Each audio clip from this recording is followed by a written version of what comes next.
Tunaenda kwenye matukio. Goli la Simba first half, dakika zile za fidia. Jincha zao wanapiga ule mpira wa foul. Ni kweli lilihitaji VAR kama ambavyo walivyoweza kufanya, na maamuzi yaliyofanyika yalikuwa ni sahihi? Kwa mujibu wa sheria namba 11 ya mchezo wa mpira wa miguu, sheria ambayo hajatunga Wakanda, haijatunga East Africa Radio, sheria ambayo wala sio kipenga, sheria iliyotungwa na FIFA, inasimamiwa na IFAB. Yes. Inazungumzia offside, ambapo inasema kwamba mchezaji wa timu inayoshambulia atafaidika ama atatajwa kwamba yupo kwenye eneo la kuotea kama atakuwa mbele yake kuna mchezaji mmoja tu wa timu inayozuia. Unaona? Ndio. Lakini kanuni mbele maelezo mengine yanasema kuna muda mchezaji ambaye anashambulia yawezekana hajagusa mpira lakini amefaidika ama ameifaidisha timu yake kwa uwepo wake kwenye eneo la kuotea. Maana yake ndo kuingilia mchezo. Basi mchezaji huyo atapaswa kwa au mwamuzi atapaswa kutafsiri kwamba mchezaji huyo ameotea. Hivyo vipengele viwili. Kuna kingine? Viko vingi, lakini viko vingi. Katika hivyo viwili goli la Simba tutadili na hivi viwili. Okay, katika hivyo viwili. Tukio ambalo limetokea kwenye hili goli. Unafikiri kuna kitu kina mechi kati ya hivi viwili? Vyote viwili. Yes. Cha kwanza ni nitarudi kwa mujibu wa video ambazo tumeziona zilizowekwa pale, na VAR mstari mwekundu uliochorwa kwenye VAR siku ya leo.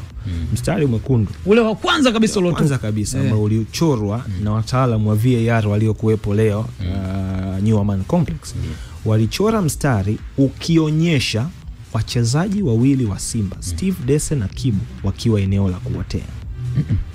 Unakumbuka ile mstari? Nakumbuka. Yes. Na ndio walionekana wale wachezaji wawili wa Simba walikuwa kwenye eneo la kuotea. Wakati Jean Charles na release ule mpira kutoka kwenye mguu wake. Ulivyopigwa ule mpira, movement ya kwanza ya Steve Dese Mukwala ilikuwa kwenda kugusa mpira ambao aliumiss. Lakini attempt ya Steve kugusa mpira ilikuwa pale. Mchezaji wa pili kwenda kuattempt kugusa mpira alikuwa ni Kibu Dennis. Tukianza kwa Mkwala, maana yake alikuwa kwenye eneo la kuotea wakati mstari unachorwa. Kilicho mlazimu muamuzi kwenda kwenye VAR ni kwenda kuangalia, je, attempt za hawa wawili zilikuwa ni kubwa kiasi gani kuathiri goalkeeper kuucheza ule mpira. Na ni kweli niliona goalkeeper akapotea hapa. Yani kilichokuwepo pale ni kwamba waamuzi wameshachora mistari yao kwamba wawili wako eneo la kuotea. Na ndio maana hata ukiangalia video zinaonyesha wawili wako eneo la kuotea. Lakini kilichokuwa kinaenda kuangaliwa, je, zile movement walizozifanya zilikuwa zina athari kiasi gani za kumzuia goalkeeper kucheza ule mpira. Kwamba hao waliokuwa kwenye eneo la kuotea wameinufaisha vipi timu yao kwenye lile tukio la goli. Meaning Kibu movement yake kwenda kwenye mpira pamoja na Steve Dese Mukwala kwenda kwenye ule mpira. Kwa hiyo ndio maana tukiangalia confusion iliyokuwepo leo, VAR walikuwa na confusion, mwamuzi wa kati alikuwa na confusion, fourth official alikuwa na confusion, kwamba hakukuwa na jibu la moja kwa moja ulitoka kwamba lile tukio lina nini. Lakini nimeona pale lips pale. Zile lips mwamuzi anatoka sasa kwenye VAR. Anatoka kwenye VAR. Zile lips unaona kabisa hata physical appearance yake tu, reaction yake kwa wachezaji. Kilichokuja kumata pale. Yani ka 50-50. Kilichokuwepo pale ni kwamba wamebaki na on field decision ambayo haikuwa sahihi. Kwamba hii ni chuma. Yes, on field decision ilikuwa ni goli, kwamba line 1 wa mchezo leo si akunyosha offside. That's an on field decision. Kwamba uamuzi wa mchezo amesema kwamba lile ni goli. Mwamuzi ambaye ni line 1 ameonyesha, hajaashiria kwamba kuna mchezaji kaotea. Lakini kwa marejeo ya picha kupitia VAR, wewe kwa mtizamo wako, japokuwa tunapata ugumu zaidi kupata engo sahihi kwenye yale matukio, Sijajua ni shida engo brain engo tutakayotumia hapa sio engo ya mrusha haki za matangazo. Engo tunayotumia hapa wao wenyewe wale si wamechora. Wamechora kwa engo ipi? It means walikuwa sure na engo wanazozichora. Na ndio maana wakati mwamuzi anaitwa, mwamuzi hajaitwa kwenda kuambia bwana tukio lingine. Mwamuzi ameenda kuitwa judge movement ya Kibu pamoja na Steve zilikuwa zina athari gani kwa goalkeeper, because walikuwa ni offside.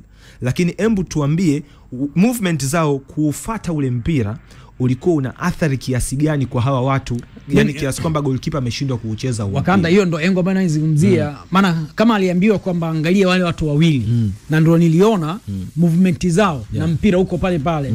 Ningepata engo ambayo Jincha Zaua anapiga mpira moja kwa moja anakuja huku, ndio tungejua sasa hawa watu wawili Mkwala aliotea, Kibu aliotea. Umeona hicho kitu? Yani, kwa unapata ugumu kufanya maamuzi kujua hawa watu waliotea ama kuotea, kwa kuwa tayari engo liopewa ni wale tu watu wawili. Jincha Zaua upewe. Ugumu brain tunautengeneza ila kwenye engo ya kwanza kabisa la kupuka kwenye ule mstari tulipata kitu fulani ambacho ni clear, kitu ambacho hakikurudiwa tena kwenye marejeo. Ugumu tunautengeneza sisi hapa tunatizama. Yes, lile jambo halina ugumu kwa sababu kwa ile ni offside. Ule mistari inavyochora. Sijachora mimi brain. Wale hujachora wewe. Wamechora wale marefari waliokuwepo pale Newman Complex. Wamechora mistari inawaonyesha wachezaji wawili wa Simba wako eneo la kuotea. Ina maana wao kwa engo zao za kamera walizokuwa nazo uwanjani. Ndio maana VAR imethibitishwa, meaning ilikuwa ina engo zote ambazo zingewasaidia waamuzi kuona matukio uwanjani, si ndivyo? Wale wamechora wameonyesha wachezaji wawili wako offside wakati mpira unatoka kwa Jincha Zaua. Ndio maana nasema kilichokuwa kinaenda kujadiliwa ni je, movement ya Kibu kufuata ule mpira, ile attempt ya Kibu kuucheza ule mpira ilikuwa ina athari kiasi gani? Yani Kibu alinufaika vipi kuwepo eneo la kuotea kiasi kwamba alivyoenda kuattempt kuucheza ule mpira ulimzuia goalkeeper wa Stellenbosch kuucheza ule mpira. Sasa nikirudi kwa sheria, kwenye sheria za mchezo, sheria inasema hivi, sheria namba 11, sio mimi, ni sheria namba 11 ya mchezo ya offside. Nitaisoma kwa tafsiri sio rasmi. Inasema ngoja nitafute hapa kwa haraka kabisa. Hii hapa inasema attempting to play the ball itself isn't offside, but doing so from an offside position while influencing play can result in an offside call. Na itafsiri kwa Kiswahili kisicho rasmi, kucheza mpira si offside. Lakini kujaribu kucheza mpira, kujaribu sio kucheza, kujaribu kucheza mpira, attempting to play, kujaribu kucheza mpira sio offside.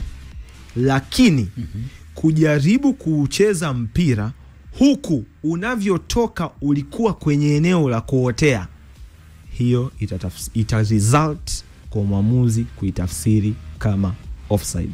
Tukio Mayele jana.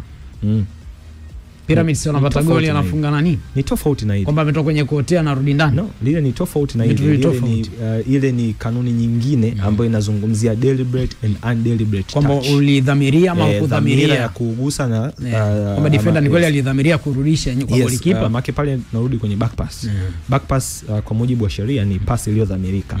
Lakini ile ya kurudisha, lakini deflection haiwezi kuresult kuwa back pass. Kwa hiyo tukio lile la leo listahili kuhukumiwa kama ni offside. Yes, na ndio maana hakukuwa na straight call kutoka kwa waamuzi wote. Kulikuwa kuna hiyo confusion, wakaamua kubaki na on field decision ambayo on field decision haikuwa sahihi kwa mujibu wa sheria namba 11 ya mchezo wa mpira wa miguu. FIFA waliitunga wao, inasimamiwa na IFAB. Kuna wakati naona kama kimtizama kama Kibu kafunga na Kibu alikuwa anadai kama goli kafunga yeye. Unaona ile move is as if Kibu anamwambia Janchazo, oya bro ni mimi sio wewe. Means yani kwa scenario yoyote ile either aliugusa, either kugusa, attempt to play the ball from an offside position can result to an offside. Hichi ndicho kilichotokea. Tupo kwenye matukio. Tukio hili labda inawezekana ndo la muhimu zaidi na litakumbukwa zaidi. Maana nikaona jokes nyingi hadi kwenye mtandao wa X kama yule kati wa ndani anatolewa awekwe huyu nini. Mara sijui huyu bwana atakuwa ni hujumu uchumi, tukitolewa imekuaje? Mambo mengi sana. Football bwana inabeba hisia kubwa sana za of course za sisi ambao tunafuatilia mpira wa miguu. Isitoshe kwenye michezo. Maana jana nakumbuka kuna game pia alfajiri ya leo. Watu wamelia bwana kwenye NBA kule. Kocha anaongoza vikapu 15 anashindwa kuomba hata time out. Watu wameshindwa hadi kulala. Unajua watu wapiga kelele sana. Kocha okay, tukio la mwisho la Jean Charles Ahoua. Inawezekana Simba mashabiki. Maana nakumbuka hata kwenye press coach alizungumzia tunaheshimu mashabiki wanachokiwaza. Wana dream of course sisi tucheze finali. So far tuende kuwa mabingwa. Nilikansel hata sherehe kwenye mechi dhidi ya Pyramids robo finali to semi final kwa kuwa tungejisahau kwa ajili ya maandalizi. Lakini tupambane na hii mechi, hayo mengine yatafuata. Simba ameshinda mechi. Lakini lile tukio inaonekana kama vile watu ndio walikuwa na matumaini zaidi kwamba goli moja hili halitoshi. Ni waliheshimu ubora wa Stellenbosch kwamba wana uwezo kupata ile goli moja kule kwao, ama alichokifanya Jean Charles Ahoua alistahili kufanya zaidi hapa. Na yale maamuzi aliyoyafanya yalikuwa ni sahihi. Maana kama nilimuona Ateba yuko hapa pembeni baada ya kumcheza golikipa pale. Afu kama sio Budo alikuwa anatokea kule pembeni.